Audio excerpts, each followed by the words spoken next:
कार्तिक मास के शुक्ल पक्ष की नवमी तिथि को अक्षय नवमी, कूसमांडा नवमी, धात्री नवमी या फिर आंवला नवमी के नाम से जाना जाता है। आज के दिन परिवार सहित पूजा की जाती है। धार्मिक मान्यताओं के अनुसार कार्तिक शुक्ल पक्ष परिवार सहित जो पूजा करता है उसे आरोग्य, जीवन और सुख की प्राप्ति होती है। मान्यताओं के अनुसार इस दिन किया गया दान इत्यादि व्यक्ति को सभी प्रकार के रोगों से मुक्ति दिलाता है। पूजा करने के बाद कथा को सुनना चाहिए, तभी इस पूजा का फल भक्तों को मिलता है। कहा जाता है कि अगर आज के दिन कोई भी शुभ काम किया जाए तो उसे अक्षय फल की प्राप्ति होती है। और आज के इस वीडियो में जानने वाली कुछ पौराणिक कथाएं। सबसे पहले तो आप सभी को आंवला नवमी की हार्दिक शुभकामनाएं। अगर आज की यह कथाएं आपको पसंद आएं तो वीडियो को लाइक ज़रूर कीजिएगा। पहले जानेंगे आंवला नवमी की महत्व के बारे में। तो महिलाओं को आज के दिन सुबह जल्दी स्नान करके आंवले के पेड़ के पास जाना चाहिए और उसके आसपास साफ सफाई करके पेड़ की जड़ में साफ जल अर्पित करना चाहिए। तो आइए जानते हैं आंवला नवमी के महत्व के बारे में। महत्व क्या होता है? आंवला नवमी का पर्व क्यों मनाया जाता है? एक कथा के अनुसार कहा जाता है कि एक बार देवी लक्ष्मी पृथ्वी पर भ्रमण कर रही थीं। उनकी इच्छा हुई कि कैसे भगवान विष्णु और शिव की एक साथ पूजा की जाए। तभी उन्होंने ध्यान किया कि विष्णु को तुलसी प्रिय है और शिव को बेल। इन दोनों के गुण एक साथ आंवले में हैं। लक्ष्मी ने आंवले के वृक्ष को विष्णु और शिव का प्रतीक मानकर उसकी पूजा की। उनकी पूजा से प्रसन्न होकर विष्णु और शिव प्रकट हुए। माता लक्ष्मी ने आंवले के पेड़ के नीचे उन्हें भोजन कराया और उसके बाद स्वयं भोजन को प्रसाद रूप में ग्रहण किया। कहा जाता है कि कार्तिक शुक्ल पक्ष की नवमी तिथि से पूर्णिमा तिथि तक भगवान नारायण आंवले के पेड़ पर निवास करते हैं। इसलिए इस दिन आंवले के वृक्ष की पूजा की जाती है।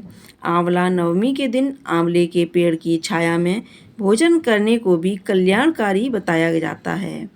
ऐसा करने से भगवान विष्णु प्रसन्न होते हैं और सभी मनोकामनाओं को पूरा करते हैं। इस दिन स्नान एवं दान का विशेष महत्व बताया जाता है। माना जाता है कि इस दिन पवित्र नदी में स्नान करने से सभी प्रकार के पापों से मुक्ति मिलती है। वही दान आदि का काम करने से बहुत से शुभ फल प्रदान होते हैं। हमारे आयुर्वेद में आंवले को आयु और आरोग्यवर्धक कहा गया है। इस दिन आंवले के वृक्ष की पूजा करके उसके नीचे बैठकर भोजन करने का बड़ा महत्व है। माना जाता है कि इससे वर्ष आयु आरोग्य बना रहता है। इस दिन आंवला के फल का सेवन किया जाता है। आंवला नवमी के दिन ही भगवान श्री कृष्ण ने वृंदावन गोकुल की गलियां छोड़कर मथुरा प्रस्थान किया था। संतान और पारिवारिक सुखों की प्राप्ति के लिए यह व्रत रखा जाता है। व्रत इस दिन उन्होंने अपनी बाल लीलाओं का त्याग करके किया था। इसी दिन से वृंदावन की परिक्रमा भी प्रारंभ होती है। आंवला नवमी का व्रत संतान और पारिवारिक सुखों की प्राप्ति के लिए किया जाता है। यह व्रत पति पत्नी साथ में रखें तो उन्हें इसका दोगुना शुभ फल प्राप्त होता है।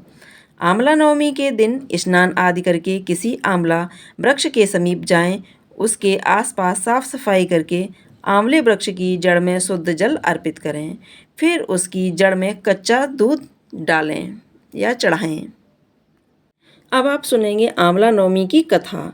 एक कथा के अनुसार एक बार जगत गुरु आदि शंकराचार्य भिक्षा मांगने एक कुटिया के सामने रुके। वहाँ एक बूढ़ी औरत रहती थी जो अत्यंत गरीबी और दयनीय स्थिति में थी। शंकराचार्य जी की आवाज़ सुनकर वह बूढ़ी औरत बाहर आई। उसके हाथ में एक सूखा आंवला था। वह बोली, महात्मन, मेरे पास इस सूखे आंवले के सिवाय कुछ नहीं है जो आपको भिक्षा में दे सकूं। शंकराचार्य को उसकी स्थिति पर दया आ गई और उन्होंने उसी समय उसकी मदद करने का प्रण लिया। उन्होंने अपनी आंखें बंद कीं और मंत्र रूपी श्लोक बोले, ये श्लोक कनकधारा स्तोत्र के श्लोक थे। माँ लक्ष्मी ने दिव्य दर्शन दिए। इससे प्रसन्न होकर माँ लक्ष्मी ने उन्हें दिव्य दर्शन दिए और कहा कि शंकराचार्य, इस औरत ने अपने पूर्व जन्म में कोई भी वस्तु दान नहीं की थी। यह अत्यंत कंजूस थी और मजबूरीवश कभी किसी को कुछ देना ही पड़ जाए तो यह बुरे मन से दान करती थी। इसलिए इस जन्म में इसकी यह हालत हुई है। यह अपने कर्मों का फल भोग रही है, इसलिए मैं इसकी कोई सहायता नहीं कर सकती। शंकराचार्य ने देवी लक्ष्मी की बात सुनकर कहा, हे महालक्ष्मी, इसने पूर्व जन्म में अवश्य दान धर्म नहीं किया है, लेकिन इस जन्म में इसने पूर्ण श्रद्धा से मुझे यह सूखा आंवला भेंट किया है। इसके घर में कुछ नहीं होते हुए भी इसने यह मुझे सौंप दिया। इस समय इसके पास यही सबसे बड़ी पूंजी है। क्या इतना भेंट करना पर्याप्त नहीं है? शंकराचार्य की इस बात से देवी लक्ष्मी प्रसन्न हुई और उसी समय उन्होंने गरीब महिला की कुटिया में स्वर्ण के आंवलों की वर्षा कर दी। अब आप सुनेंगे आंवला नवमी की दूसरी कथा। एक राजा था, उसका प्रण था। वह रोज 1.25 मन आंवले दान करके ही खाना खाया करता था। इससे उसका नाम आंवल्या राजा पड़ गया। एक दिन उसके बेटे बहू ने सोचा कि राजा इतने सारे आंवले रोज दान करते हैं, इस प्रकार तो एक दिन सारा खजाना खाली हो जाएगा।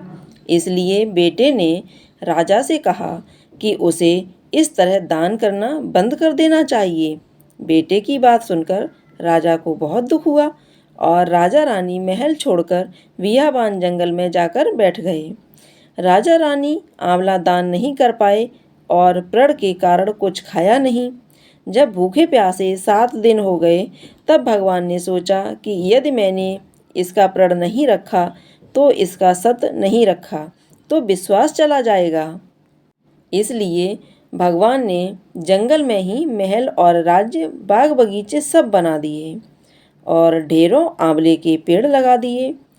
सुबह राजा रानी उठे तो देखा कि जंगल में उनके राज्य से भी 2 गुना राज्य बसा हुआ है। राजा रानी से कहने लगे, रानी देख, कहते हैं, सत मत छोड़े सूरमा मत छोड़िए, पत जाए सत की छोड़ी लक्ष्मी फिर मिलेगी आए। आओ नहा धोकर आंवले दान करें और भोजन करें। राजा रानी ने आंवले दान करके खाना खाया और खुशी खुशी जंगल में रहने लगे। उधर आंवला देवता का अपमान करने व माता पिता से बुरा व्यवहार करने के कारण बहू बेटे के बुरे दिन आ गए। राज्य दुश्मनों ने छीन लिया। दाने दाने को मोहताज हो गए और काम ढूंढते हुए अपने पिताजी के राज्य में आ पहुँचे। उनके हालात इतने बिगड़े हुए थे कि पिता ने उन्हें बिना पहचाने हुए काम पर रख लिया। बेटे बहू सोच भी नहीं सकते थे कि उनके माता पिता इतने बड़े राज्य के मालिक भी हो सकते हैं, सो उन्होंने भी अपने माता पिता को नहीं पहचाना। एक दिन बहू ने सास के बाल गूंथते समय उसकी पीठ पर मस्सा देखा। उसे यह सोचकर रोना आने लगा कि ऐसा मस्सा मेरी सास के भी पीठ पर था। हमने यह सोचकर उन्हें आंवले दान करने से रोका था कि हमारा सारा धन नष्ट हो जाएगा। आज वो लोग न जाने कहाँ होंगे। यह सोचकर बहू को रोना आने लगा और आंसू टपक टपक कर सास की पीठ पर गिरने लगे। रानी ने तुरंत पलटकर देखा और पूछा कि तू क्यों रो रही है? उसने बताया, आपकी पीठ पर जैसा मस्सा है वैसा ही मस्सा मेरी सास की पीठ पर भी था। हमने उन्हें आंवले दान करने से मना कर दिया था, इसलिए वे घर छोड़कर कहीं चले गए। तब रानी ने उन्हें पहचान लिया, सारा हाल पूछा और अपना हाल बताया। अपने बेटे बहू को समझाया कि दान करने से धन कम नहीं होता बल्कि बढ़ता है। बेटे बहू भी अब सुख से राजा रानी के साथ रहने लगे। हे भगवान, जैसा राजा रानी का सत रखा वैसा सबका सत रखना। कहते सुनते सारे परिवार का सुख रखना। अब आप सुनेंगे आंवला नवमी की तीसरी कथा। आंवला नवमी की कथा के अनुसार बहुत समय पहले एक सेठ था। वह हर साल आंवला नवमी के दिन ही ब्राह्मणों को आंवले के पेड़ के नीचे बैठाकर भोजन कराता था। इसके साथ ही सोना चांदी आदि भेंट में देता है। लेकिन यह सब चीज़ें सेठ के बेटों को बिल्कुल भी अच्छी नहीं लगती थीं। ऐसे में वह अपने पिता से खूब झगड़ते थे। इन सब चीज़ों से तंग आकर सेठ से घर छोड़ दिया और दूसरे गांव में जाकर बस गया। इसके साथ ही जीवन यापन के लिए एक छोटी सी दुकान रख ली। इसके साथ ही उस दुकान के आगे एक आंवले का पेड़ लगाया। भगवान की कृपा इतनी हुई कि दुकान खूब चलने लगी। इसके साथ ही उसने अपने नियम को न तोड़ते हुए हर साल आंवला नवमी के दिन ही विधिवत पूजा करके ब्राह्मणों को भोजन कराकर दान देता था। वहीं दूसरी ओर सेठ के पुत्रों का व्यवहार ठप हो गया। ऐसे में सेठ के बेटों को समझ आने लगा कि वो अपने पिता के भाग्य से ही खाते थे। अपनी गलती समझकर वे अपने पिता के पास गए और अपनी गलती की माफ़ी मांगने लगे। फिर पिता के कहने के बाद उन्होंने भी आंवले के पेड़ की पूजा करनी शुरू की और दान करने लगे। इस प्रकार से सेठ के बेटों के घर पहले की तरह खुशहाली आ गई और सुख समृद्धि के साथ रहने लगे। कथा पढ़ने के बाद, इस तरह से कथा सुनने के बाद हमें यहाँ पर भगवान विष्णु की श्रद्धा भक्ति पूर्वक आरती करनी चाहिए। इस पूजा में भगवान विष्णु की आरती की जाती है, क्योंकि भगवान विष्णु की जो आरती की जाती है उसमें तीनों देवी जो देवता होते हैं, ब्रह्मा विष्णु महेश, तीनों लोगों की एक साथ ही आरती हो जाती है। इसलिए आंवला नवमी के दिन हमें यह आरती करनी चाहिए। तो आइए हम आपको आरती भी सुनाते हैं। ओम जय जगदीश हरे, स्वामी जय जय भोलेनाथ हरे। ओम जय जगदीश हरे, भक्त जनों के संकट, दास जनों के संकट क्षण में दूर करे। ओम जय जगदीश हरे, जो ध्यावे फल पावे, दुख बिन से मन का, सुख संपत्ति घर आवे, कष्ट मिटे तन का, स्वामी कष्ट मिटे तन का। ओम जय जगदीश हरे, स्वामी जय जगदीश हरे। मात पिता तुम मेरे, शरण गाहूँ मैं किसी की, स्वामी शरण गाहूँ मैं किसी की। तुम बिन और न दूजा, प्रभु बिन और न दूजा, आस करूँ मैं जिसकी। ओम जय जगदीश हरे, स्वामी जय जगदीश हरे।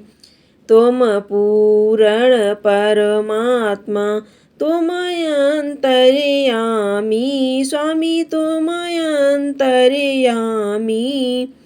पार ब्रह्म परमेश्वर, पार ब्रह्म परमेश्वर, तुम सबके स्वामी। ओम जय जगदीश हरे, स्वामी जय जगदीश हरे। तुम करुणा के सागर, तुम पालन करता, स्वामी तुम पालन करता। मैं मूर्ख खल कामी, मैं सेवक तुम स्वामी, कृपा करो भरता। ओम जय जगदीश हरे, स्वामी जय जगदीश हरे। तुम हो एक अगोचर, सबके प्राणपति, स्वामी सबके प्राणपति।